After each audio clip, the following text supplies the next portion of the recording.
Can faith and reason work together, or are they somehow mutually exclusive? What role do facts and evidence play when it comes to the Christian faith? This is Reasonable Faith, Conversations with Dr. William Lane Craig. I'm Kevin Harris, and on behalf of Dr. Craig, I want to welcome you to this discussion as Dr. Craig examines apologetics, reason, faith, and philosophy. Today, Dr. Craig addresses the problem of evil. Dr. Craig, I am willing to bet that the problem of evil is one of the most asked questions, probably in your career. Certainly, this is a huge obstacle to belief in God for many people. The amount of suffering and pain in the world is so excruciatingly great that it makes it hard to believe in God. It would be, if God exists, why do so many bad things happen?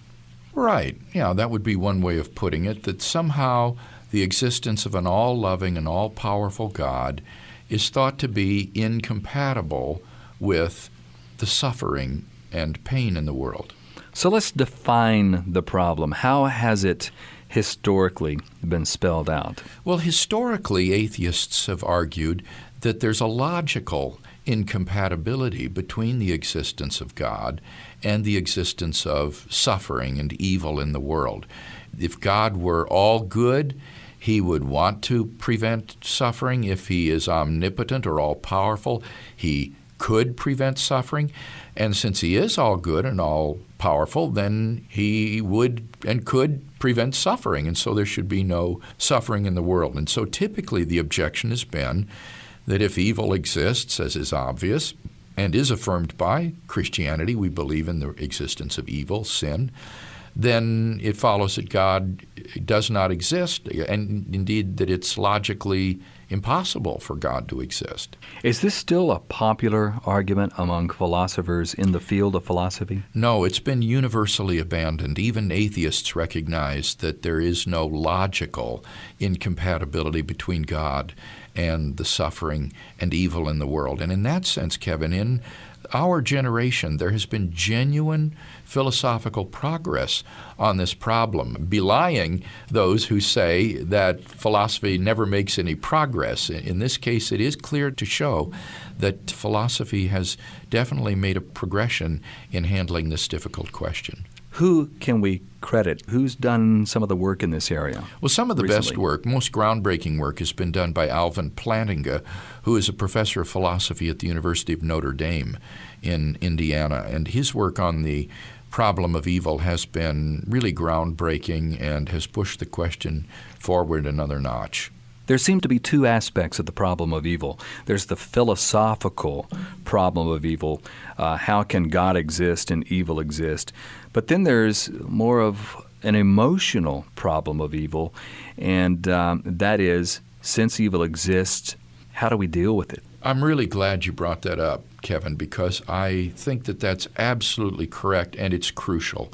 Because for people who are suffering from some sort of terrible tragedy in their lives, the answer to the intellectual problem may appear dry, uncaring, and arid, of no help at all. I remember, for example, reading when Joni Eareckson had her terrible diving accident and was left paralyzed, that a parade of people came through her hospital room, each offering an explanation as to why God permitted this to enter her life. And as I read the book, I thought, boy, some of these are pretty good. I mean, some of these were pretty philosophically sophisticated accounts.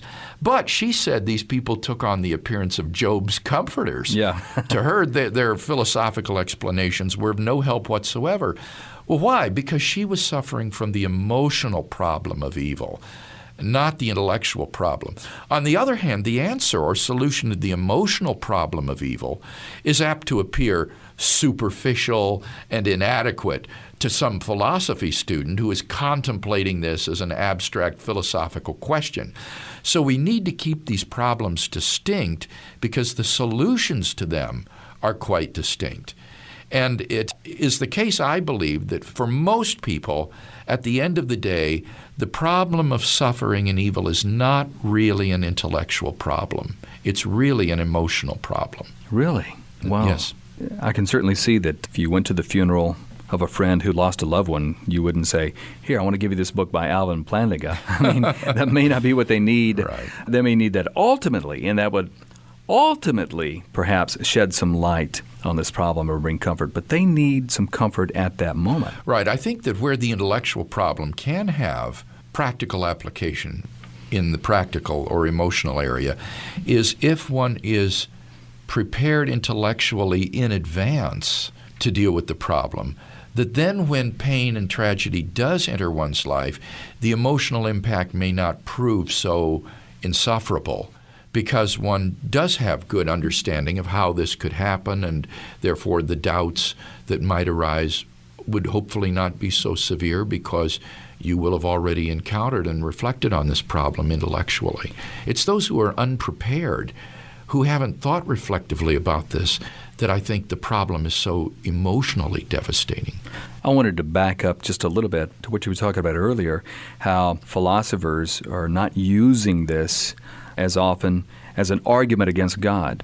Now, what are some of the reasons for that? Well, one reason is that it's extraordinarily difficult to show any logical contradiction between God and the suffering in the world. The atheist has taken on an enormous burden of proof here in claiming that these are logically compatible. He has to show that there is no possible reason why God might permit the evil and suffering in the world.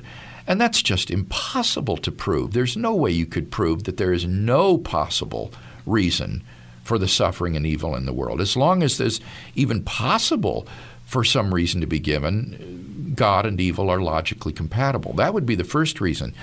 In addition to that, Plantinga claims that he can prove that God and evil are logically consistent with each other. All you have to do is give a possible explanation. It doesn't even need to be a true explanation. It just needs to be possible. Mm-hmm. So you could say something like this, that the evil in the world is the result of either free will or demonic creatures manipulating forces of nature to produce natural disasters and catastrophes. Now you might say, well, that's ridiculous. Nobody would believe something that improbable. But then you would be confusing the logical problem of evil with a probabilistic problem of evil. As I say, all you have to do is show a possible solution, not a probable or true solution, and that would show that there's no logical incompatibility between God and evil. Now, even though professional philosophers have abandoned this as an argument against God, the lay people, the people on the street, this is still pretty popular. People still tend to ask this question. I suspect that it is, and it's because lay folks aren't schooled in philosophy. They're largely untrained, and so they react to this on a gut level with your emotions. And emotionally, when you see a little child dying of brain cancer or someone having his legs cut off in an automobile accident and bleeding to death, it's hard to believe in God. It's hard to believe there's a reason why this happens. Yeah. But intellectually, as I say, I think it's impossible to show that God couldn't have a morally adequate reason for permitting that. And indeed, you can show that it is perfectly possible for him to have such. There's something very telling about this whole thing as well, Bill, and that is it assumes a standard of evil, in a sense. How do we know what evil is? Exactly. Many people would point to the terrible moral evils in the world, like terrorism or rape or brutality or child abuse, as examples of terrible evil and suffering in the world. But you see, if there is no God, then who's to say what is right and wrong? In the absence of God, everything becomes relative. We're just animals. And these kinds of things go on in the animal kingdom all the time.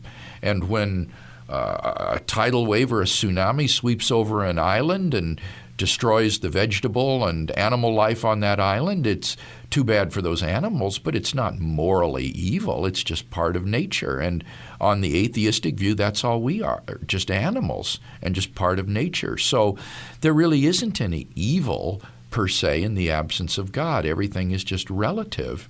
And so if we do think that there really is evil in the world, it follows logically that God exists, because if objective moral values cannot exist without God, and objective moral values do exist, as is evident from the reality of evil, then it follows logically and inescapably that God exists. Wow, that is powerful. And it's as if the Nazi Holocaust was just evolution in action in the survival of the fittest. You can say, well, that's just survival of the fittest, the Nazis over the Jews. Yeah, it's just the one animal species fighting amongst itself, clawing and scratching for supremacy.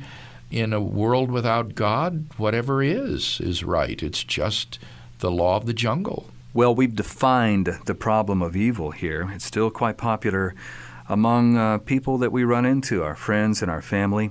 And further on in this series, we're going to talk about how to further answer the problem of evil and be an encouragement to people who are suffering. Yes, I think much, much more deserves to be said about this, because all we've talked about today is whether or not there's a logical incompatibility between God and the suffering in the world.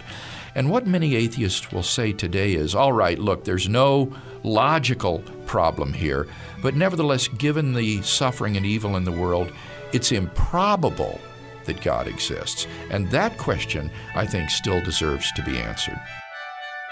For more resources on this and many other topics from Dr. William Lane Craig, visit online to reasonablefaith.org.